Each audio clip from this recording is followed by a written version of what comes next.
ਲਓ ਜੀ, ਆ ਰੱਤਾ ਕਬੂਤਰ ਆ ਜੀ ਨਈਮ ਕੋਲੇ ਫੜਿਆ ਹੋਇਆ। ਇਹ ਭਲੇਰ ਚੱਕ ਦਾ ਚੈਂਪੀਅਨ ਕਬੂਤਰ ਆ ਜੀ, ਮਾਸ਼ਾਅੱਲਾ ਜੀ, ਜਿਹਨੇ ਇਹਨਾਂ ਨੂੰ ਇੱਜ਼ਤ ਦਿੱਤੀ ਆ। ਨਈਮ ਸਾਹਿਬ ਥੋੜ੍ਹਾ ਜਿਹਾ ਅੱਗੇ ਨੂੰ ਕਰਕੇ ਰੱਤੇ ਦਾ ਸ਼ੌਕ ਕਰਾਓ ਨਾ। ਖਲੋਂਦਾ ਵੀ ਨਹੀਂ ਨਾ ਇਹ ਆਰਾਮ ਨਾਲ, ਨਿਖੜਾ ਤੇ ਇਹਨੂੰ ਹੋਣਾ ਪਏਗਾ। ਆ ਰੱਤਾ ਕਬੂਤਰ ਆ ਜੀ, ਇਹਨੇ 2 ਨੰਬਰ ਜਿੱਤੇ ਜੀ।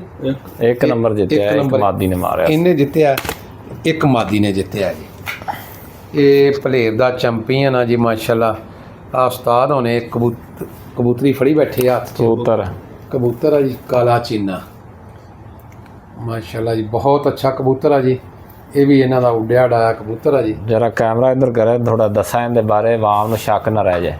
ਲਓ ਜੀ ਨਈਮ ਸਾਹਿਬ ਦੱਸੋ। ਇਹ ਰੱਤਾ ਕਬੂਤਰ ਜੀ, ਇਹ ਮਹਿਰ ਨਦੀਮ ਮਾਂਗਾ ਮੰਡੀਆ ਬੈਠੇ ਨੇ ਸਾਡੇ ਨਜ਼ਦੀਕ। ਇਹ ਉਹਨਾਂ ਦੇ ਘਰ ਦਾ।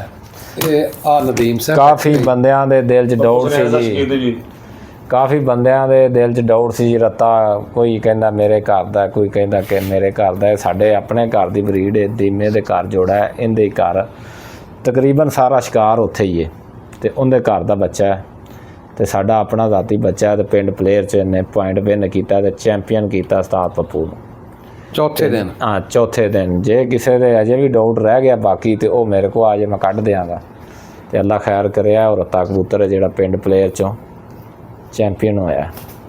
ਇੱਥੇ ਬਿਠਾ ਦਿਓ। ਅਤੇ ਸਿਆਣ ਲਓ ਉਹ ਹੀ ਹੈ, ਬਿਲਕੁਲ ਉਹੀ ਹੈ ਜੀ। ਆ ਕਰੀਜ਼ ਪਿਆ ਹੁਣ ਜ਼ਰਾ ਆ ਬਸਵਾ ਲੱਗਾ ਹੈ।